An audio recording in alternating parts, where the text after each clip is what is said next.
Katy Steinebrey. They are representing the Dover-Phila Credit Union, and the program tonight is entitled Master Your Money, Paying Down Debt. So I know that it's a topic that's useful for people, and sometimes we aren't quite sure how to begin to pay down our debt because it could be like an overwhelming task. But in the end, there are always resources, online free resources, and people at our banking institutions that are able to help us with whatever financial questions we might have. So I want to turn the program over to Kelsey, McConaha, and Katy Steinebrey from the Dover-Phila Credit Union, who are going to tell us about how to master our money by paying down debt. Okay, ladies, it's all yours. All right. Katy, do you want to start? I sure will. Again, I'm Katy Steinebrey, and I am with the Dover-Phila Federal Credit Union. I'm our Collections and Member Solutions Manager. I'm also a certified financial counselor. And Kelsey. And I'm Kelsey McConaha. I am the Youth and Community Outreach Specialist for the Credit Union. And today, like what Cheryl mentioned, we are going to focus on paying down debts. Katy's going to end up sharing her screen, and then we'll actually go back and forth in between each screen, her screen and then mine. But keep in mind that this presentation is also going to provide resources, links that will show you that can take you to resources, tools, calculators, coaches that can also help you pay down debt as well. So I'm going to hand it back to Katy. Great, thank you very much. So we are talking about paying down debt and what are some tools, some strategies for doing that. But it can be really helpful to kind of know what debt really is.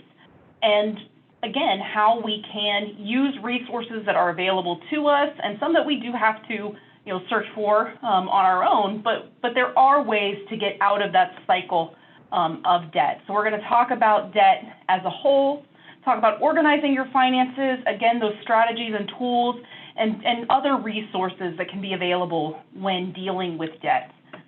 So what really is debt?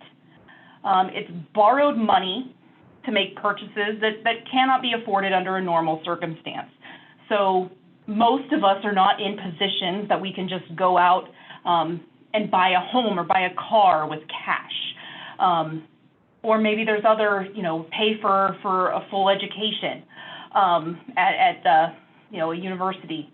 So the debt arrangement gives the borrower gives the borrowing party permission to borrow under the condition that that money is going to be paid back at a later date, typically with interest. Debts kind of get a bad rap. There's an immediate assumption that debt is bad. And certainly some debt is, or too much debt is bad, but not all debts are inherently bad. Good debts are things that increase your net worth or help you generate value. It allows you to more effectively manage your money. So good debts, things like mortgages, things that maybe increase in value over time, or you use them to buy necessary things, maybe the vehicle purchase, or borrowing in order to put a new roof on the home so that you are increasing or maintaining the value of your property, or maybe used to handle unforeseen emergencies. Things that grow in value are typically referred to as good debts. Bad debts, conversely, do not increase wealth. They tend to be debt incurred to purchase goods or services that do not have a lasting value. So when you rack up a large balance on, say, a credit card, you are going to potentially have that bad debt if you're not paying off of that credit card in full each month, because if you've racked up a balance and you've just used it for going out to eat or buying temporary fixes, it doesn't give you lasting value. You end up paying higher premiums maybe than what the original purchase price was, and you don't really experience the value in obtaining that debt. So the good versus the bad, again, does that debt appreciate? Does it grow in value, or does it depreciate? Does it lose value? Now, I know it's easy to think, well, car loans, vehicles depreciate, but vehicles still have a very necessary purchase, or purpose, excuse me. You do, especially in our area, we're not, flush with a lot of public transportation options, so most of us do need a vehicle in order to get around. So they have an intrinsic value in helping manage our lives and manage our circumstances. Obviously, vehicles do eventually depreciate, but we hope that, once the debt is paid in full, you're not going to continue to incur more debt on the same piece of collateral. Mortgages, homes, property, on the other hand, those do tend to increase in value. And, I want to bring it back to credit cards. Credit cards get a bad rap that, they're just intrinsic, they're just bad. They're bad if they're misused. Credit cards can have a real value in helping to establish credit, build credit, and there's some additional advantages, and that's a whole nother program than we're getting into today. But on their own merits, they're not inherently bad. When they're misused, when they're overused, you see more of that bad debt. So what are our types of debt? We already talked about some of these. So mortgage loans, auto loans, credit card balances, medical bills become debt, student loans, personal loans, payday loans, collection accounts. They're debts that aren't necessarily expenses. The difference between debts and expenses, your expenses are things like your electric bill, like your car insurance. They're often a fixed thing. Debts, again, are based on borrowed amounts, borrowed for goods, borrowed for services. And again, your expenses are not in that same realm. So what does debt look like in the U.S.? Well, there's a lot of it. Americans have a lot of debt. And our largest dollar figures in debt, mortgages and auto loans, which are pretty standard. We do have a lot of debt in those things, so kind of that good debt. Student loan debt isn't necessarily bad. We're investing in ourselves when we borrow with student loans in hopes to better ourselves. But unfortunately, a lot of people get into a bad cycle with student loans where they're not paying down any principal and interest just keeps racking up, and it becomes a problematic debt, even if you've been able to take advantage of the educational aspect. But Americans have, on whole, in total, roughly $1.5 trillion in student loan debt. And then credit card debt, not as substantial, and actually has come down a little bit overall, but there's still over $420 billion in credit card debt in the U.S. And just a few notes on here. This is credit cards with outstanding balances, not necessarily those that are balances that get paid in full month to month. These are carried balances. So if we added in more than that, or additional to that, the balances that tend to be paid in full each month, credit card debt is over $900 billion. So Americans have a lot of debt. Types of debt in total, over $14 trillion. So debt is a big topic, and it's something very important to be cognizant of and to recognize, where the problems and where the pitfalls can come in. So what are some of our reasons for debt? Overspending is a huge reason that folks come into problems with debt. Medical costs, especially those costs affiliated without insurance, Loss of income really affects debt. Back to that lack of insurance, not just medical insurance, health insurance, but other types of insurance. If you don't have appropriate housing insurance or rental insurance or auto insurance, you can really be left out to dry in the case of a catastrophic event. If you rent and you don't have rental insurance, and something happens to the place that you rent, you as the renter are not protected by the homeowner's insurance policy. You have to have renter's insurance for your own personal effects.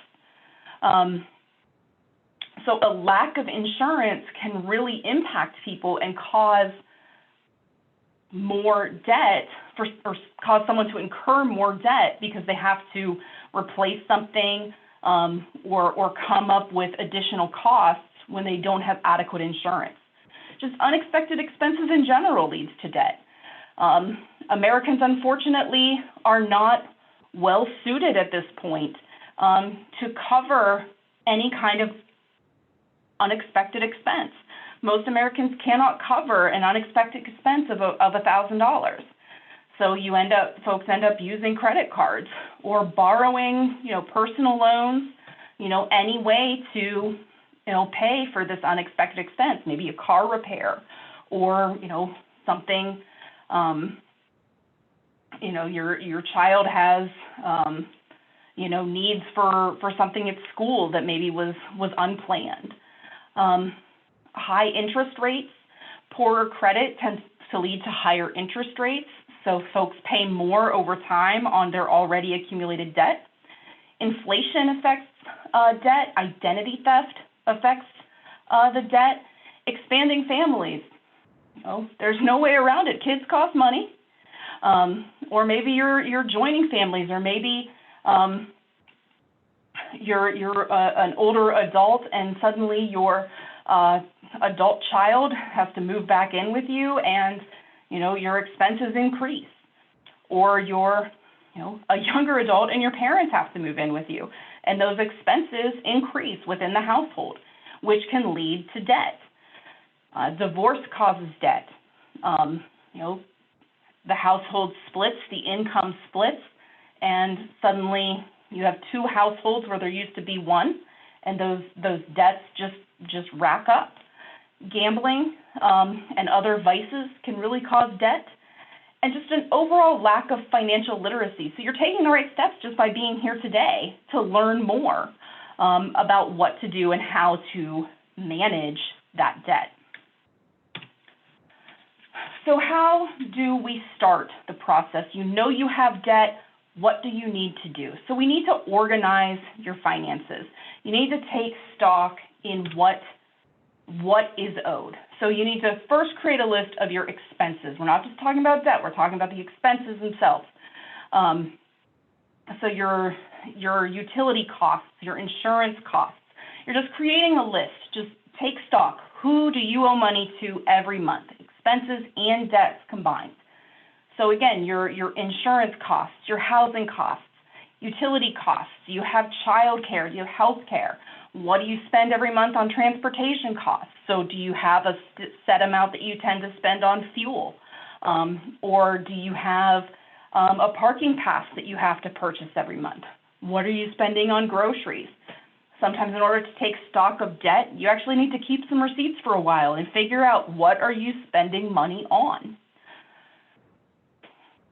Some other built-in expenses to make sure you're keeping track of that. Do you have anything that's going automatically to a savings account or a retirement account?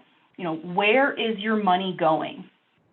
So to take stock, to organize your finances, you're taking what are your debts, what are your expenses, and what are all your sources of income, all your fixed and variable income sources. Do you have a set salary, or are you receiving a monthly Social Security deposit? Or do you receive an alimony payment? Do you get investment income? Do you have your full-time job, but you're also working a part-time job? You need to make sure you've accounted for all of your income, not just, oh, I think it's this or I think it's that. Where is all of your money coming from, and where is all of your money going? Not just the what do you spend, but what do you save? Everything coming in and everything going out. You cannot get a feel of your debt. You cannot get a hold of your budget if you don't know those things. So who are your creditors when you're figuring out your debt? And your creditors are the people that you owe debt payments to. So this is your mortgage lender, or maybe your landlord. This is your auto lender. This is your credit card company. If you have anything that's been, have you made any purchases maybe with the Rent-A-Center? Do you have any payments to a payday lender, where you've gotten a payday advance? So who are your creditors? What do you owe? How much do you owe? What is the balance of your car loan? What is the balance on your credit card? What is the balance on your student loan? How much do you owe?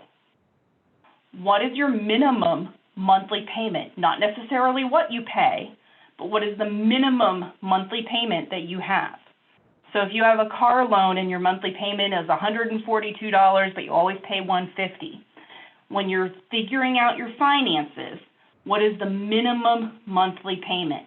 When you have extra, and we'll get into that, where should it go? But what's your minimum monthly payment so you know what exactly you have to pay every month? What are the interest rates, the APR? Does it cost you, did you borrow $10,000 on an interest rate of 5%? Are your credit cards charging you?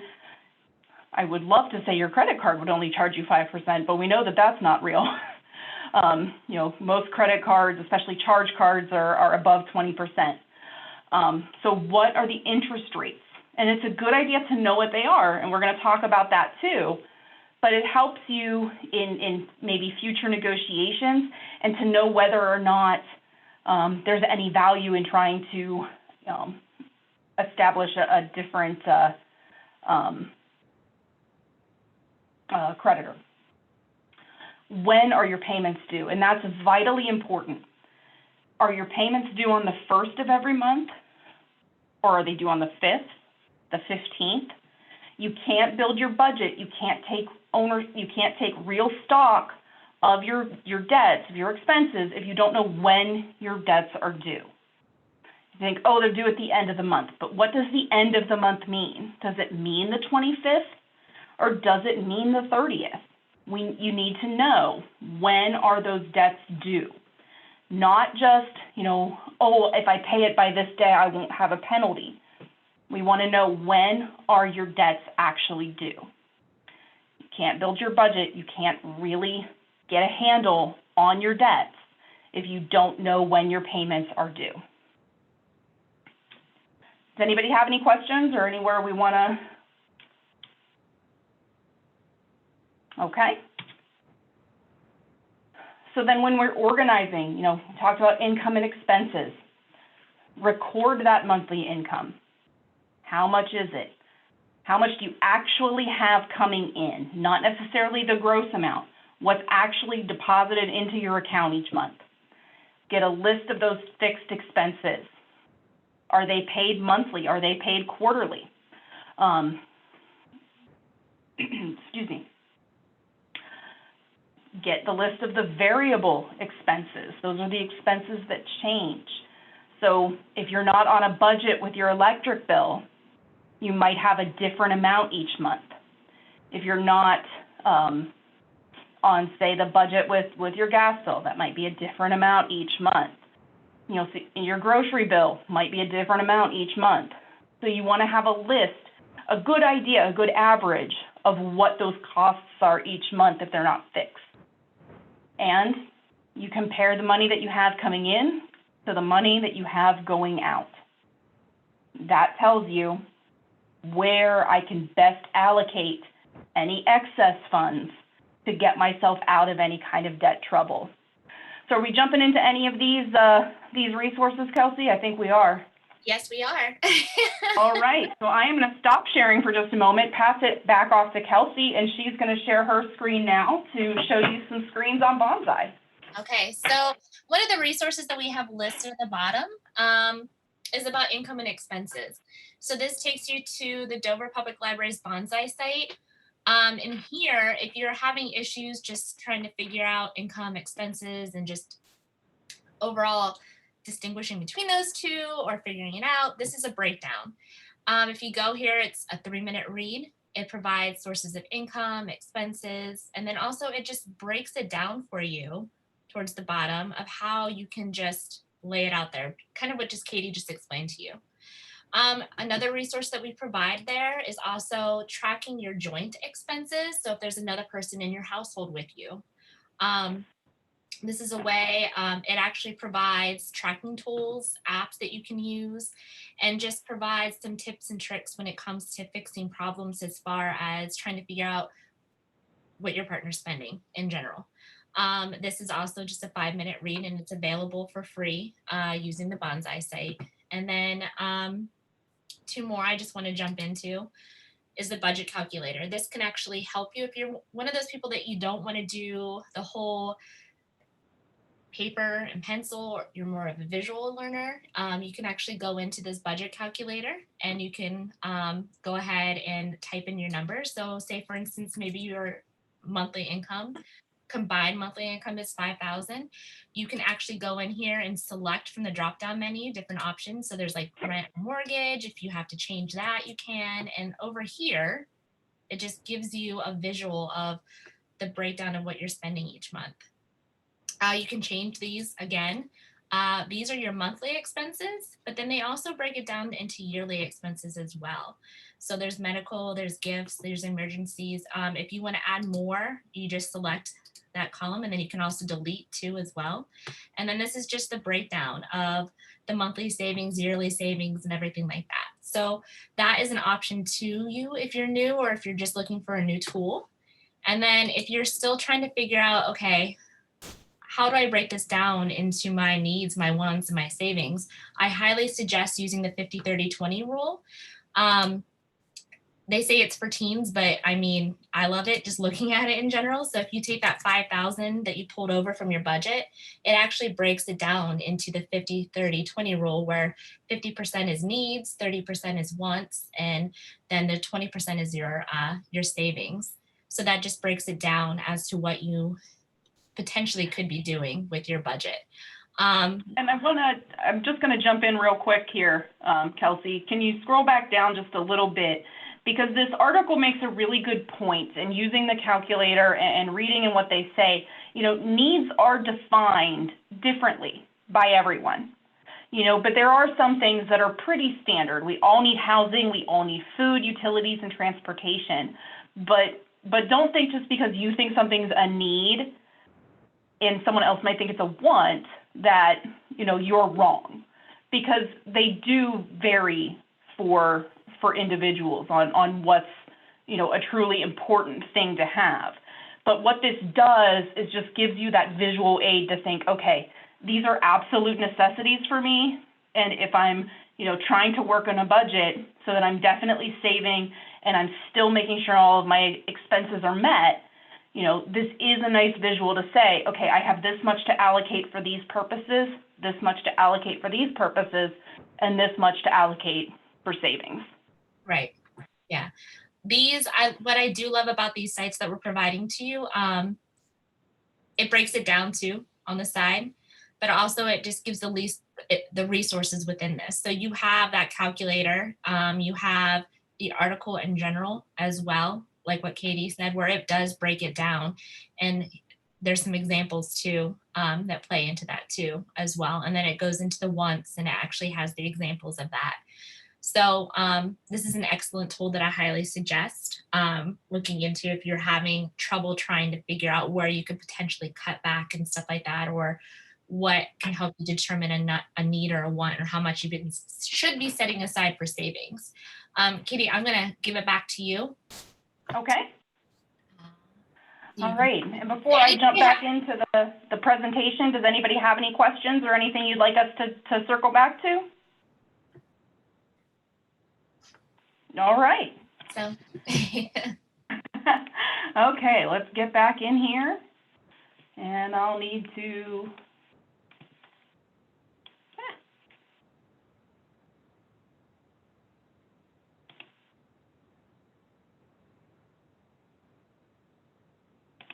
well, that's the one I wanted. There we go. So I didn't lose my place. So as we move forward, we've talked about, that organizational point of dealing with debts and dealing with expenses, and building that budget. So you use then those tools, those budgeting tools, to determine what can you do with the income that you have. So once you've built that budget and maybe you see that you have some extra income, so what can you do with that extra income? You want to work on establishing a debt payment plan or a debt payment method. So you've worked out what your minimum monthly payments are. So you found that you maybe have an extra $500 each month that you're not utilizing for specific debts or specific expenses or specific savings. So what can you do with that? Well, maybe you do start putting extra on a credit card, or maybe you do start putting extra on some type of loan product, or maybe you do start putting more into savings into a savings account. But the biggest key, especially when you're trying to get out of debt, is do not create new debt. You don't want to create more debt when you're working to get yourself out of any kind of debt cycle. So maybe with any extra income, you've been using a credit card to supplement your grocery expenses. Well, stop using the credit card for that and allocate more of the income to the grocery expense. Still making sure you're making those minimum payments, but you have some wiggle room when you find that you have a little extra income.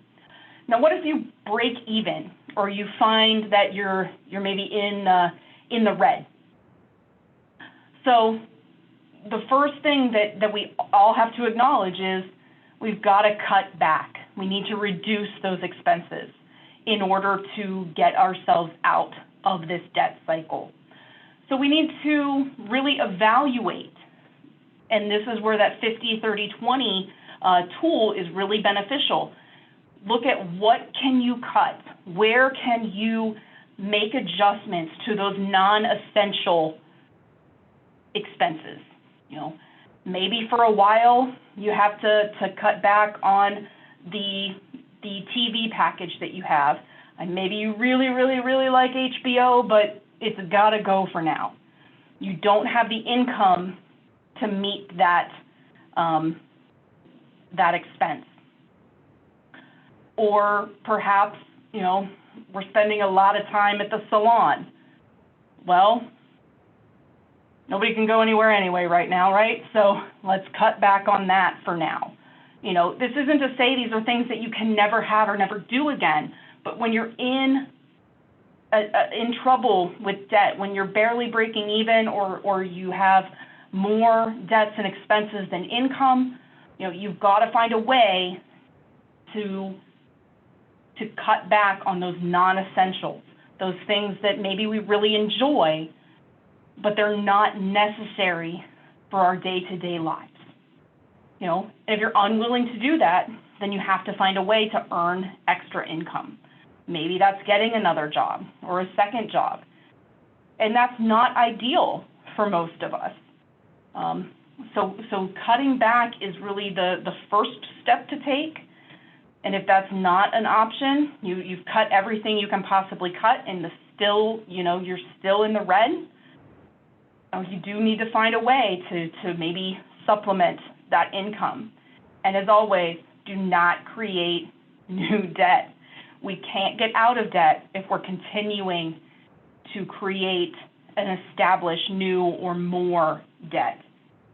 And so once again, there's some resources. Did you want to take these now, or do you want me to go to another slide and then I'm going to show them the one. So we've already gone over the budget calculator in that 50-30-20 rule one, but I do want to show the extra income one. This is a coach, and I think it's It's unique. So this is the Earning Extra Income Coach. So the coaches that are available to you in Bonsai are things that it's an AI coach. So you personalize it according to you. So it takes 5 minutes to do. I'm not going to go through the whole thing, but I can at least show you what it looks like. So it talks to you. It welcomes you to Bonsai. And then it talks about extra earned income. Not sure where to start. And then it goes, this coach will walk you through options. So let's get started. It walks you through extra income can make a difference. It explains that, and it helps you reach a savings goal, which in this case is paying down debt. So that's good news. So, and it breaks it down into most side jobs fit these 4 categories. There's freelance or contract work, and then they explain that, part-time or seasonal, small or micro business, big or gig economy jobs that you go through an app or a website. So that would be like Lyft or Uber or DoorDash. So there's lots of options, but then it also breaks it down. It goes, what are you most interested in? So maybe I don't want a full part-time job, but I know that I have some skills. So maybe let's do the freelance work and see what happens. So it breaks it down then. It goes, as a freelancer or a contractor, you'll likely choose your own hours, which might be ideal because maybe you actually have a full-time job right now. If you're starting out, you'll need to search for freelancing jobs, and then it gives a few ideas.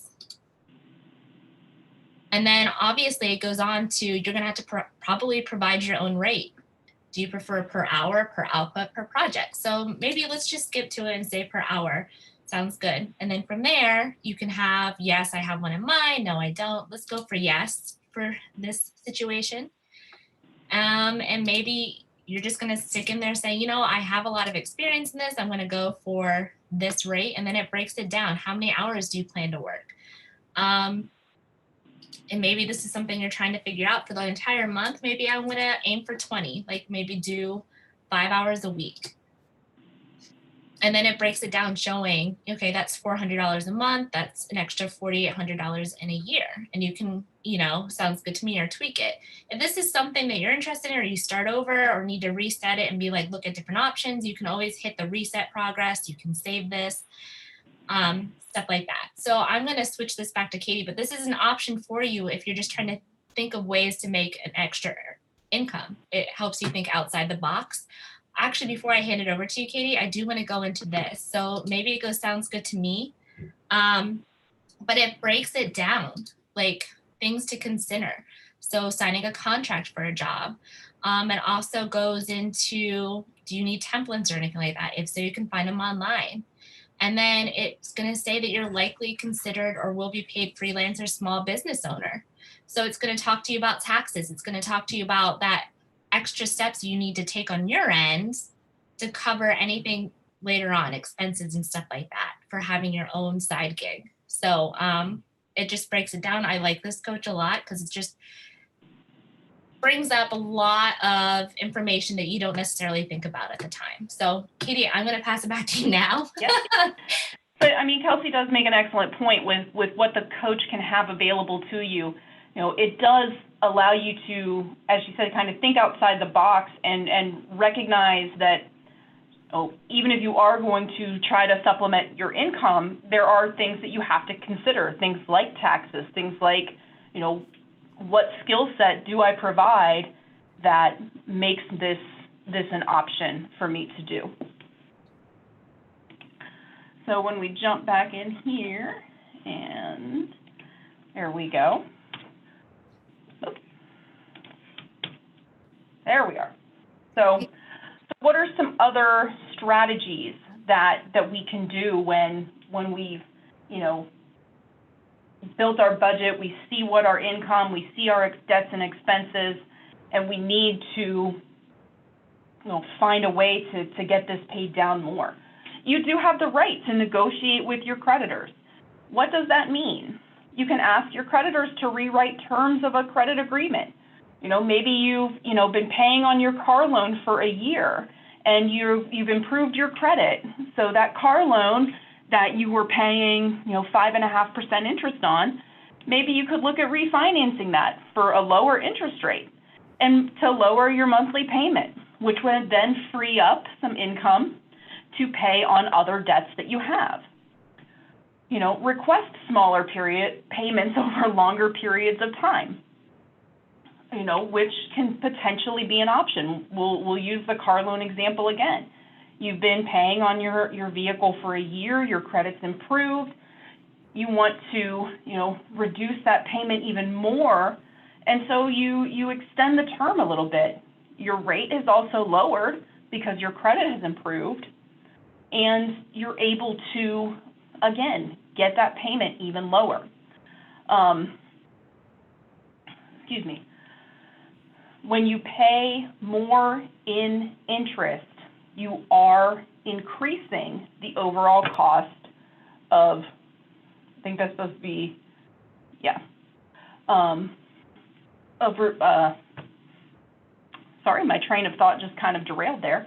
But in addition to negotiating, you know, to change the terms, or, you know, to lower the payment or lower the interest rate, you can ask the same thing of credit card companies to see if they're willing to lower your interest rate.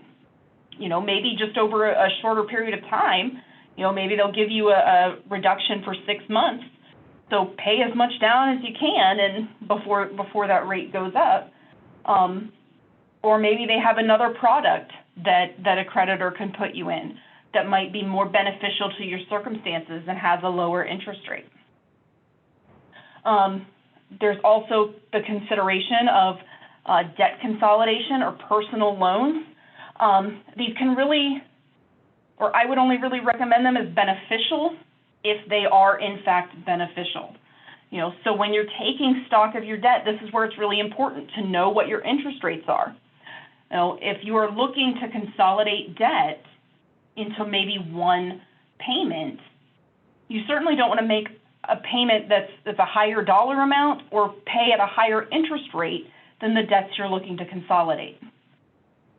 Now, most times when you're looking at a consolidation loan, the overall payment is likely to be lower, and probably a lower interest rate because credit cards tend to be very high, and most people look at consolidation of credit card debt as a personal loan versus consolidating personal loans. But if that's not the case, you certainly don't want to, again, pay more interest than you are on the debts as they exist now, or to pay a higher payment amount than the payment amounts you're in right now.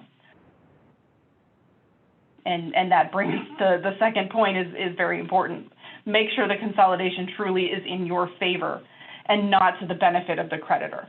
There's no point in doing something if it doesn't have a benefit for you.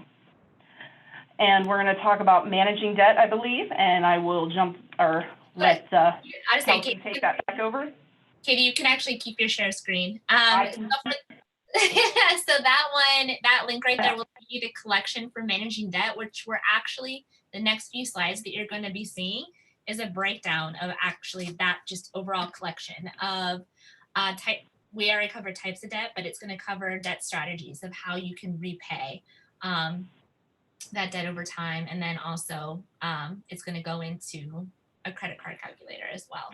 So Katie, I don't know if you want to just stay on your screen. Can you still see my screen? I'm not sure what just happened. I can't see your screen, so you have to share it. Okay. I don't know what's happened.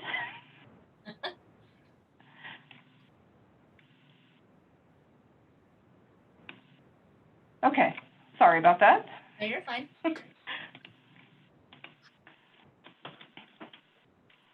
All right. Now we can see it. There we go. All right, now I've lost my flow. All right. No, you're fine. That link was just the collection for management, and I figured, you know what, we're going to be breaking it down with the next few slides anyway, and so instead of being repetitive, go straight into it. Okay. So we have debts. We've acknowledged that we have debts. What do we need to do? How do we get out? How do we get out of debt? So this is primarily going to be a focus on some credit cards. Credit cards do tend to be a big source of debt, and especially debt management. So how do we get out of debt? Well, of course, we want to pay it off in full every month. and not have to worry about that debt. That's not exceedingly common, but it obviously can be done. So if that's an option for you, then that's certainly my top recommendation. Now, some of us can only make that minimum monthly payment. And if all you can make is your minimum monthly payment, make the minimum monthly payment. It does go to lowering your balance. It takes a portion, applies to principal, and a portion applies to interest. It does take longer to pay off that balance, and if you can add anything extra to it. But if you are at least making that minimum monthly payment on time each month, you're not going to have penalties for, being late or for being over your limit or whatever it might be. So it does take a longer period of time to pay off a balance when you make only your minimum, but it's at least being paid, and it's being paid on time. Paying more than the minimum is just like it sounds. Pay more. A little more? Yeah. Anything extra goes to reducing the overall principal balance, which goes toward lowering the amount that's paid in interest over time. As the principal balance comes down, the amount paid in interest comes down. It takes a shorter period of time to pay off that balance if you are able to pay more than the minimum. Both of these payment strategies rather, are reliant, and like all of the debt strategies that we'll discuss, are reliant on not creating new debt, not creating more debt, not continuing to use a credit card and racking up the balance, because then you're not going to see any progress in paying down debt if you're continuing to make new debt. But yeah, a little more than the minimum, you can see a pretty significant impact, and we're going to show that on a slide here in just a moment. The Bonsai site is going to have a payoff calculator, and did you want to go to that now? Yeah, that's fine. And then All right.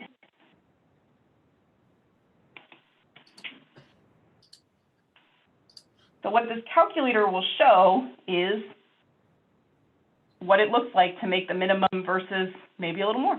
Yeah, so this is the minimum, like what Katie said. This takes you into, overall, there's credit card payoff calculator, and then there's also that minimum payment that was below. But there's an article above here that just breaks it down according to how you could potentially pay off your credit card debt, which is what Katie just talked about.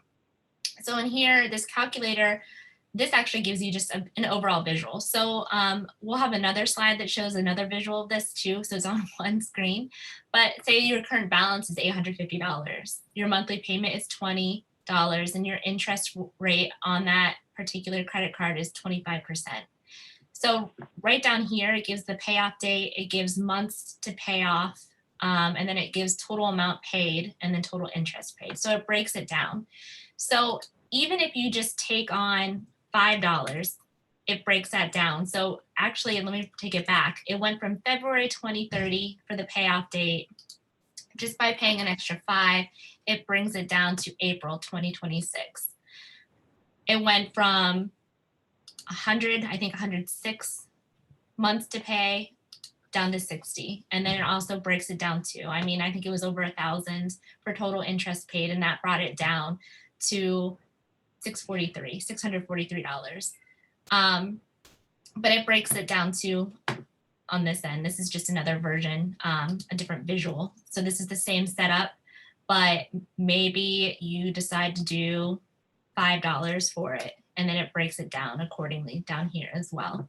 So this is just a good way if you want an idea as to how much you could potentially spend or pay towards your cards, and then an idea of how long it's going to take you. Just a visual. Sometimes you just need that visual to see what it looks like. Did you want to add anything to this, Katie? No, these calculators, these tools they give you that really great visual aid to see what a small amount can do to make such a big impact. Right. And you said we went from 106 months to 60 months. Yeah.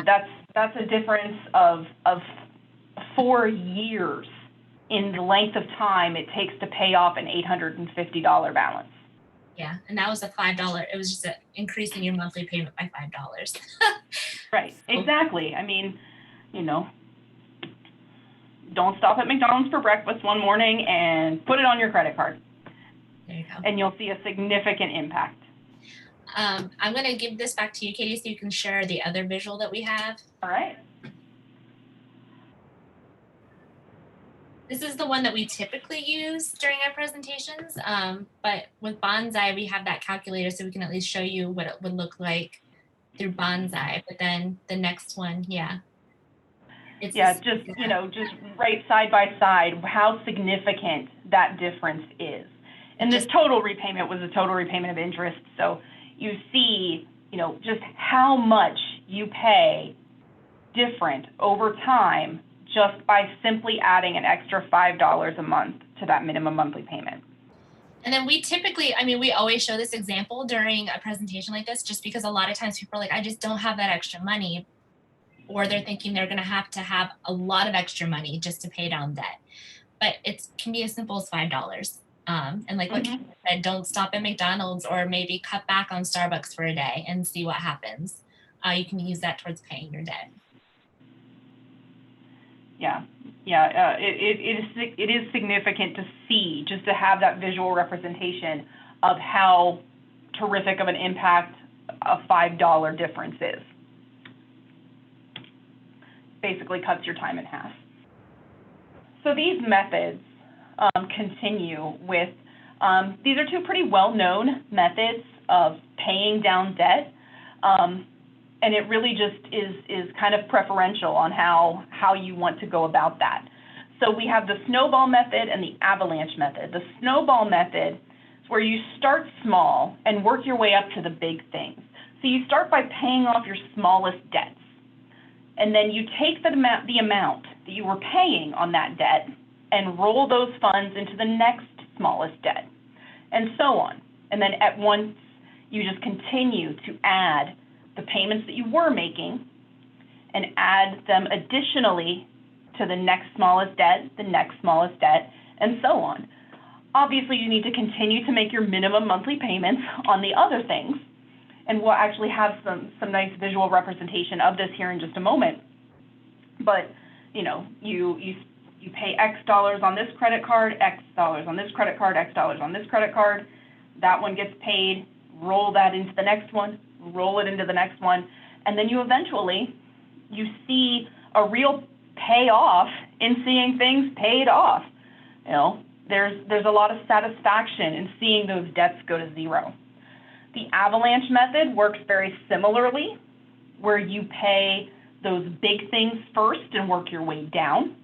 And that's really focused on paying the highest interest rate, not necessarily the highest balance, and roll those funds into the next highest interest rate, the next highest interest rate. And this way you limit maybe how much you're paying in interest over time, but the trade-off is that you may not see the success right away. There tends to be a lot more satisfaction because you do pay things off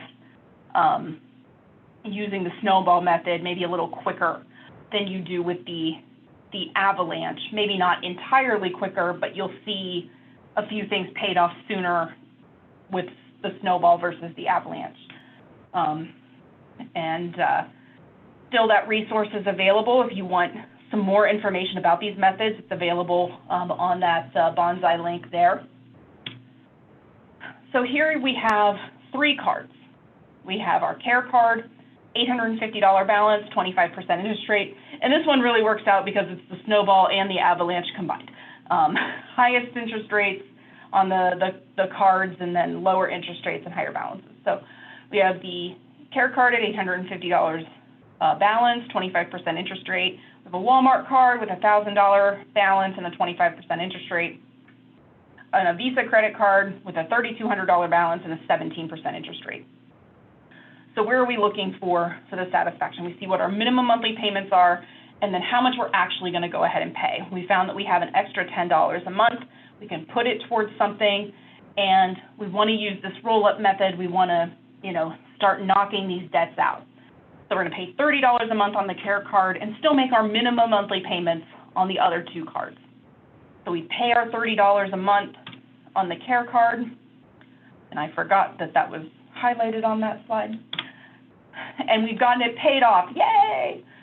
So now if you'll see, we're gonna go back here. So we had the $30 a month that was going on the care card, that's paid in full. So now the Walmart card, instead of $25 a month, we're now gonna put $55 a month because we were already budgeting that $30 a month for the care card. So we know that we have it available, so we're gonna roll that in to paying it on the Walmart card. So instead of $25 a month, we're gonna pay $55 a month. We're still gonna make our $50 minimum balance payment on the Visa card, but we're rolling that 30 into the 50 or into the next payment, and we're going to pay 55. And hey, look at that, we've got that one paid off.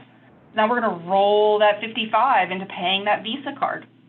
And so we're going to pay $105 a month instead of our minimum 50, and we're going to pay that off in well more than half the time.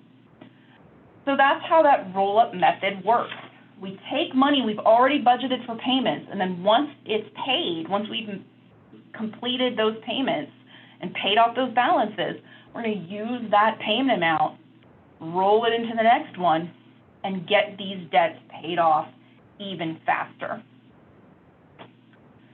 And like I said, this one worked that it was both the snowball and the avalanche because the higher interest rates were paid with smaller balances as well. But you can see how, you know, you have choices in what's the best use of your payments. So what are some other tools? Let's just say that these debts are just, there's just so much there, and you just don't know where to turn. So there are debt management organizations out there.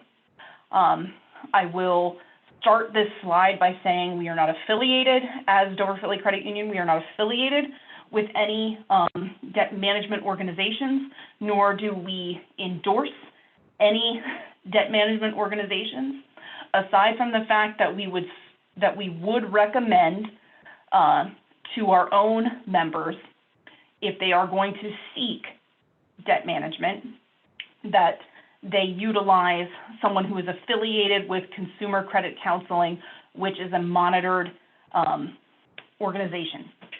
And they have, you know, standards, unlike maybe some debt management companies you may see advertising out there.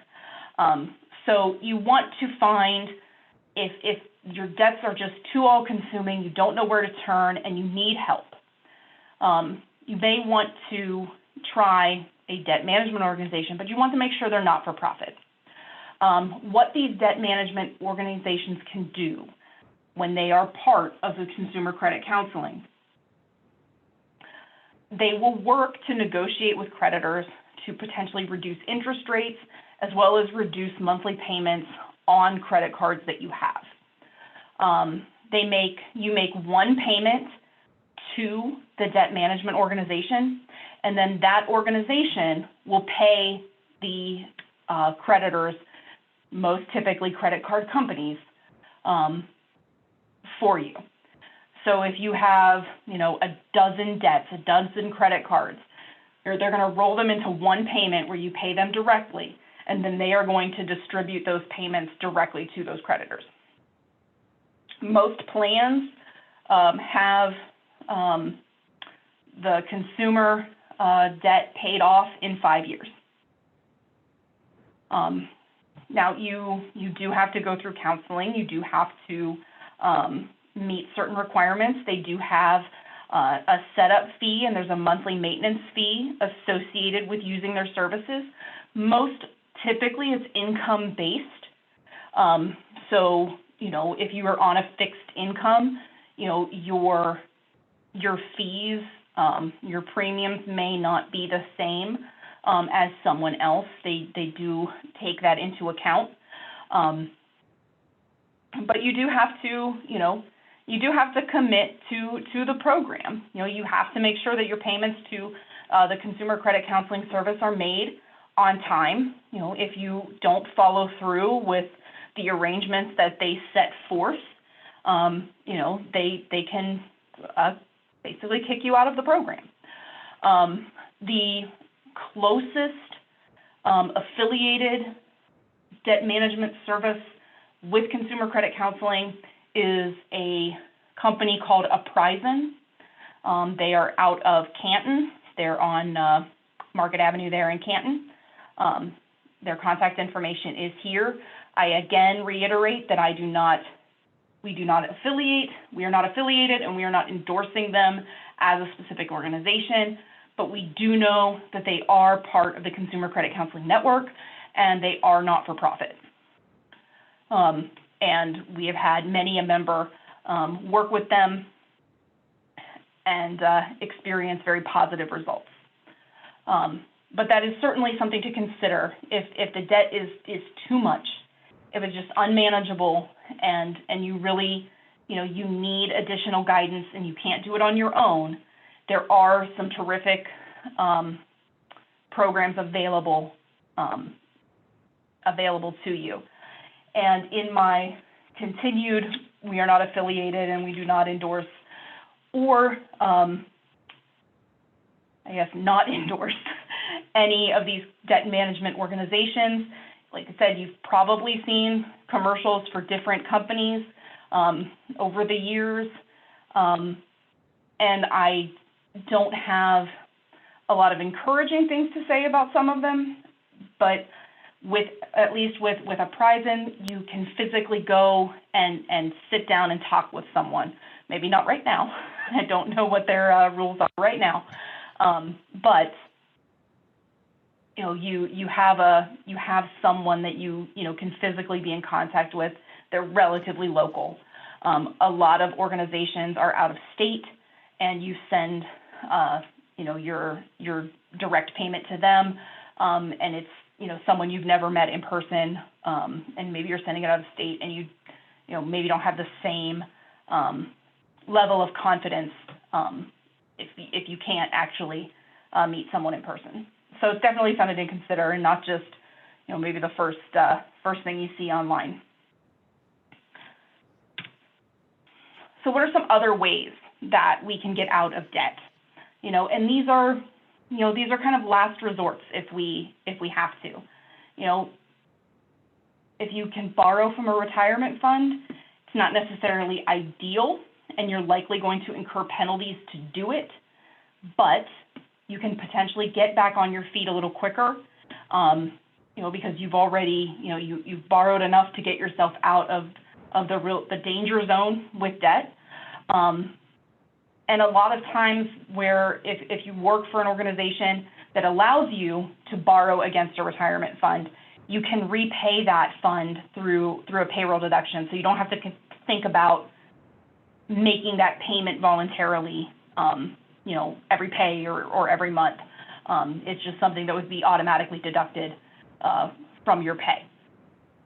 But it can be an option, but I'd say it's not the very last resort, as we'll get into next, but it should probably be considered as a later resort. Personal bankruptcy does exist for the purpose of helping consumers get out of substantial debts.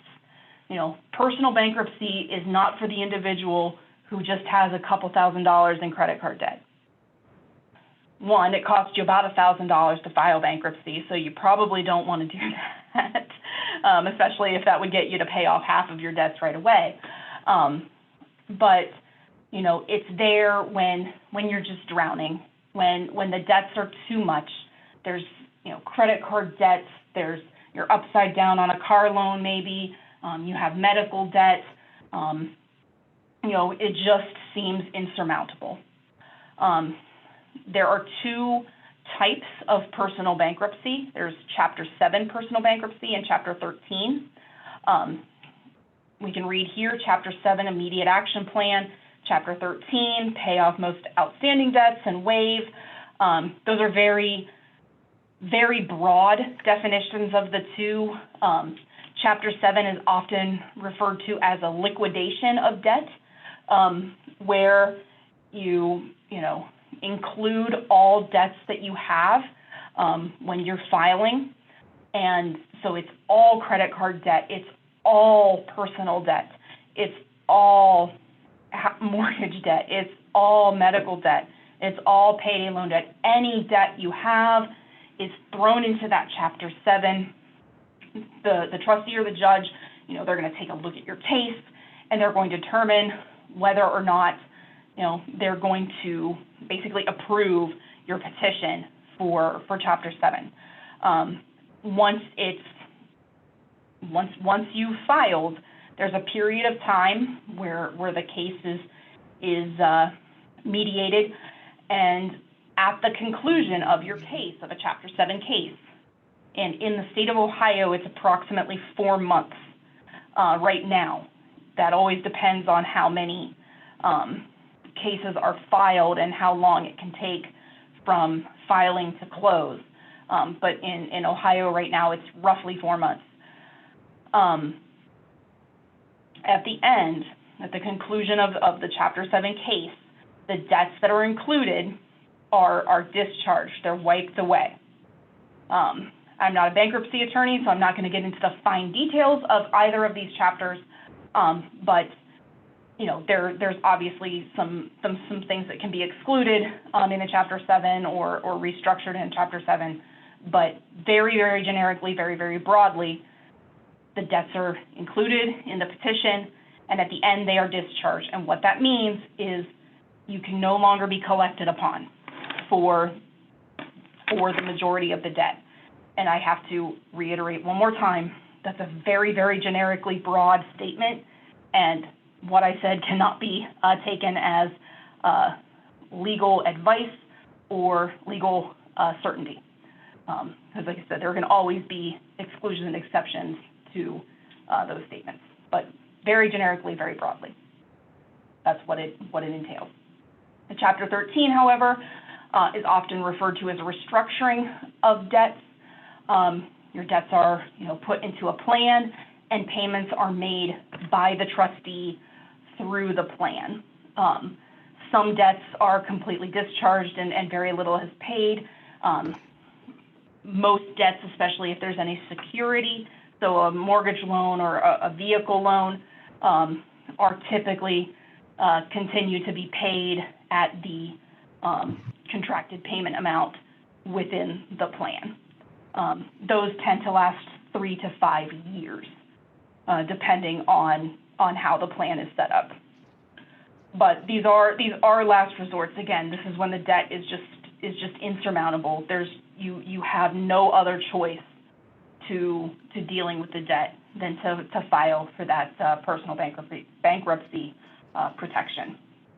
So I believe we have a couple of things to touch on in Bonsai on these things, so I will turn it over to Kelsey. Okay, so if you decide to go the route of an early withdrawal from your retirement savings, here's an article that can help you out. It's a 4-minute read, but what it does is it will give you an explanation as to what it means by early withdrawal from a retirement savings. It talks about where to start, and then it also incorporates that budget calculator that goes back to that, and it allows you to work in your budget how much you want to take out, not all of it, but maybe some of it. And then it goes into, what happens when an early withdrawal makes sense. Like, does this work for me?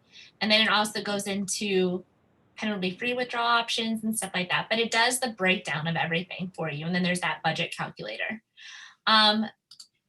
Going into the personal bankruptcy, like what Katy said, it goes into what it is, understanding it, and then it goes into an explanation of Chapter 7. It breaks it down for you. What happens? Your property is organized into 3 distinct categories, and it just breaks it down, what goes into it for that. And then it also goes into Chapter 13 and what qualifies for personal bankruptcy as well. And then there's a couple of coaches in there. One's the Get Out of Debt coach, which helps you customize to be completely debt-free. You're able to set goals within this coach, discover opportunities for improving your debt. That way it's helping you. So bankruptcy is just potentially not really an option. It gives you other options on top of that. But then there's also the navigating debt collections, and it makes a plan for communicating with the collector. It gives you tips and tricks and ideas and how to communicate, how to work through that, what to do. It helps you lay out a plan. And then it learns about your debt collection options. And then it also goes into scams too, which is a big thing. Your information is out there.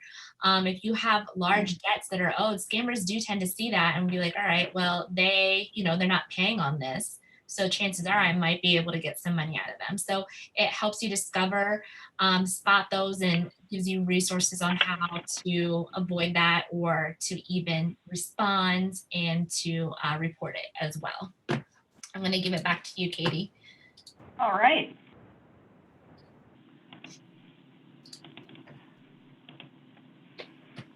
One just quick thing, last thing on bankruptcy.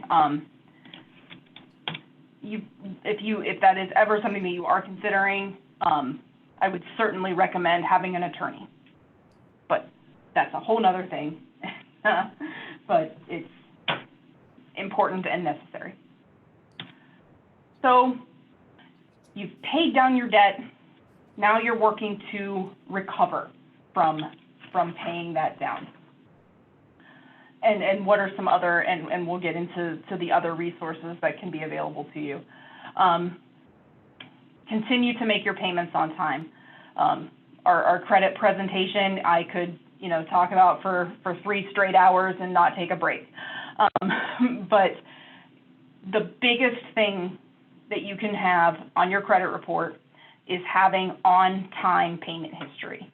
Your payment history is the biggest factor in calculating your credit score, so you cannot recover unless you're making your payments on time. So be sure to, and even if it's just the minimum, make sure you're making that payment on time. And then you want to monitor your credit. You've done all the work to get out of debt, and you want to make sure that you stay that way. So monitor your credit reports. And the best way to do that is to visit annualcreditreport.com. It's a website sponsored by the FTC. You are entitled to a free copy of your credit report once every 12 months. Now, there are 3 major credit bureaus, and you're entitled to a copy of the report from each one. So my recommendation always is every few months you pick a different one. So in January every year, pick the same day in January every year. We'll just say the 15th of the month. On January 15th, you're going to get a copy from annualcreditreport.com of your Equifax report. Then on May 15th, you're going to get a copy of your Experian report. On September 15th, you're going to get a copy of your TransUnion report. And you're going to do that every year. This helps you monitor your credit to make sure all the work that you've done hasn't been undone by something problematic. Maybe a bill that you forgot about that suddenly got turned into collections. Or maybe you've been the victim of identity theft. And that's a real problem, and a great way to make sure you don't fall victim to that is to monitor your credit. No, I did not take a credit card out at Lowe's. This does not belong to me. And you can dispute that information. Annualcreditreport.com is the only 100% legitimately free site that you can go to get copies of your credit report without cost. I know free and without cost probably mean the same thing, but this is a legitimately free site that you can go to get copies of your credit report. You're not going to get your score, but you are going to get your report. And the report is what is necessary for monitoring, because it's going to tell you who's reporting, when they report. It's going to have your personal information, name, addresses, places of employment. It's going to see who's checked your credit, which can be very, very valuable piece of information. If somebody's checking your credit report in Montana, you may have been the victim of identity theft. You'll want to look into that. What has happened? Why is someone in Montana checking my credit report? annualcreditreport.com is very valuable to utilize for monitoring your credit. So some of these resources, and I think, do you want me to cover the next couple slides and then you want to showcase some of these, or did you want to? Yeah, I mean, for the most part, we can stick to the presentation right now. So the resources that you see right there, one is a collection, and it goes into further explanation as to what a credit score is and what you can find on your credit report, which is what Katy briefly mentioned. And then also those last two, they're coaches, and those coaches just lay out ways that you can build credit that you didn't really think about. So for the how I build credit one, it would learn what credit is, why it's crucial, and then you can explore ways you can build your credit in the short-term and long-term factors of that. And then also you can actually create a list of actions that you can start doing now to build good credit. And then maybe you are checking your credit and you realize I need to repair it. This repairing coach, it identifies factors that could be bringing down your credit score, because maybe you're just wondering, what am I doing wrong? It helps you identify those, and then it also provides ways that you can repair your credit, again, in that short-term, long-term. And then it can also give you a list that can fit into your credit goals that you lay out within the coach. So that's just a quick overview of that for you. So these next couple slides are just going to really showcase just how much is really available to you when you take advantage of the Bonsai program that's available to you with the Dover Public Library. Here are just some of the, well, probably the list of the coaches, all of the coaches that are available on Bonsai. So you can see, what are you interested in? There's going to be a coach that can really guide you through that process. If you're looking to purchase a home, what can you afford? Of course, today's program is about debt.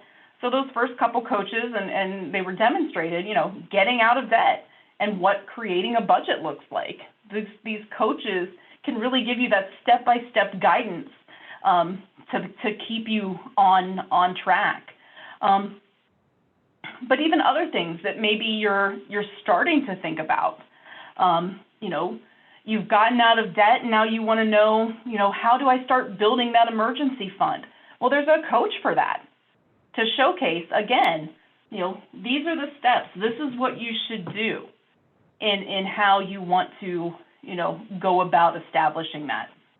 So you can see on here all of the different coaches that are available. Yeah, and so the coaches, that uses your own personal information that you plug into the coach based off the questions that they ask you. I know Katy mentioned too, like starting your own business is a big one that's in there too. Are you ready? Factors to play into that. So going back to the very beginning when we talked about earning extra income, maybe you feel like that's something you want to pursue and you're like, oh, I want to do this full time. I want to start my own business. There's a coach for that. But these coaches take in account all the information, your own personal information, when you're typing that in. So, and that's something that only you can see. So that helps a lot. We don't see that. The library doesn't see that. No one sees it. It's all you that would see that. And the coach would give you feedback on top of that as to what you put in. So you can have your own personalized plan or feedback. So, and then Katy, I think the next one is what, the calculators, I believe. It is. Right. And so those are all the calculators that are available for free in Bonsai as well. There's a lot in there. But if you have a certain need or a certain topic you want to cover, or you're just trying to figure out your finances or get started, there's a calculator. Chances are it's in Bonsai. You can use it. I'm going to, Katy, if you don't mind, I'm going to share my screen. Go right ahead. Okay, so I'm going to take you really quick because I know we've been in here for a while, but this is the library's wellness center, Bonsai Wellness Center, that we've been pulling from for this information. This is available to you for free, but this, it breaks it down. These are just collections that you see right here: going to college, managing a crisis, managing debt, and then there's featured stuff too as well. And they mention if it's articles, if there's a coach in here or a calculator. But these are the popular items, the hot topics. And then I just want to show to you that this library, you can either explore by collections, or if you're looking for a quick read, if you want a calculator or a coach, you can search by those options. So there's the calculators and it brings it all up. And then there's also the coaches too as well, and it breaks it down. So if you're family planning or something like that, there's the cost of baby's first year, or maybe you want to get into bookkeeping, there's the basics for that. You can also search by topics, which is savings, insurance, retirement, all from that drop-down menu, or you can even just search by a word like budget or something, and then it shows you the envelope system. If that's something you want to do, you just want to stick with cash and stuff, or creating your own budget finally, or trimming your budget as well. Or maybe you're looking into moving. It breaks it all down by that particular word that you search for. I'm trying to think of also too, if maybe you have kids at home, or if it's something that you just want to look into as well. Bonsai does offer these courses too for young kids, teens, and adults. And they're interactive games. It's like a choose your own adventure type deal. This is very popular in the schools and stuff, but that is available to you as well for free for using this. But I just wanted to give that information to you. Katie, do you have anything else that you want to share? I think our last slide was just questions in general. I think, yeah, the last slide was questions. So we really don't have anything else in the presentation, but we'd be more than happy to take questions or revisit any of the slides if anyone would like us to go back somewhere. Or any of the resources too. Also, there are, if you want more information on bonsai, Dover Library does have brochures available to you. I was actually there over the weekend with my child, and we happened to walk down the hall and I saw them and I was like, hey, there's bonsai. So they do have it available if you want more information on that too. So Great. Does anybody have questions or anything like that? I have a question. Like on the consumer credit counseling organizations. So we are getting bombarded by things on, on billboards and on the TV and stuff. How do we know what should we look for? How should we read some sort of consumer reports, or how do we know which one is? Are they part of consumer credit counseling services? Okay. That's and as I said, Apprizin is the only one locally. Okay. Apprizin is actually statewide. They do have offices outside of Canton. They're in Akron, Columbus, Cleveland. They are throughout the state, but Apprizin is the only one that is part of the consumer credit counseling services in regionally. Yeah. Okay. That's good to know. And I don't want to say there are other good ones out there, but they are the cream of the crop in my opinion, in this area. Okay. They have, in other words, they have some sort of accreditation that comes from a higher authority. It is, yes, and I just drew a complete blank on who their oversight authority is. Okay. But it's one of those lovely acronyms of the of the government. Okay, that's good. That's good to know. Yes. Okay, great. Mm-hmm. But if you are, especially if you're not regional or you are looking for someone, the Consumer Financial Protection Bureau, the CFPB, their website is consumerfinance.gov.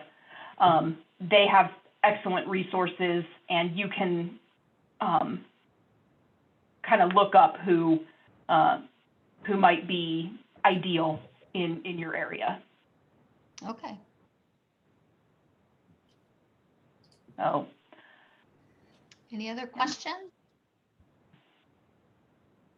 Just to let you know, so there are, if you choose to go into Bonsai and look at that stuff, they actually have, I believe they have a direct link to the consumer counseling, the government site that would pull for that information as well. Oh, okay. Katie, there's a question from Bobby, and she said, can you get annual credit report from Equifax, Experian, and TransUnion, but how do you get your personal score? Is there a cost? Once upon a time, annualcreditreport.com did get you a score at a cost. I do not believe they still do that. I was looking for the cost the other day and I could not find it. There are ways you can have reports pulled directly from the credit bureaus and get your score. They may or may not have a fee. I think it depends. Some of them, I think Equifax is still in trouble, so you might be able to get something from Equifax more easily than the other two. Most places are going to charge you a fee to get your score. It's not a significant fee. It's not like you're going to have to spend $100 to get that. But there is typically going to be a fee. Now there are sites, and this is part of our credit program, but I love to talk about it, so I will. There are sites out there. Probably the two most well-known at the moment are Credit Karma and Credit Sesame. Mm-hmm. And you can get a score from those sites. However, they are a score estimate because they do use, okay, I don't know what happened there, because they do use a different scoring model than a hard pull from a lender might use. Credit Karma will give you Equifax and TransUnion. I reiterate again, it's a scoring estimate. It's not necessarily going to be an exact score if you would have your credit pulled for the purposes of borrowing. I feel that it's close. I've never seen it where it's dramatically different one way or another. But for some lenders, the difference between 670 and 650 is significant. So just be advised that it's not entirely reliable in terms of what exactly your score might be. Credit Sesame only offers TransUnion.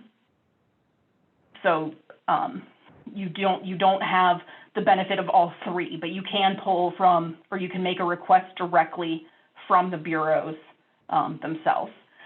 Some credit card providers also will offer you credit scores. If you have credit cards, you can check with them. Chase has something called Credit Journey, the Chase credit cards, and Discover has something. I don't remember what they call it, but it's a credit. They'll give you your credit score. I'm sure others do as well, but those are the only two that I am familiar with.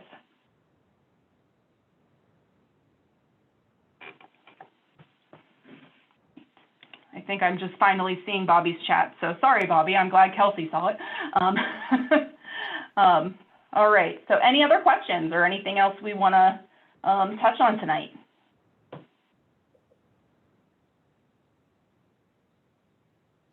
All right.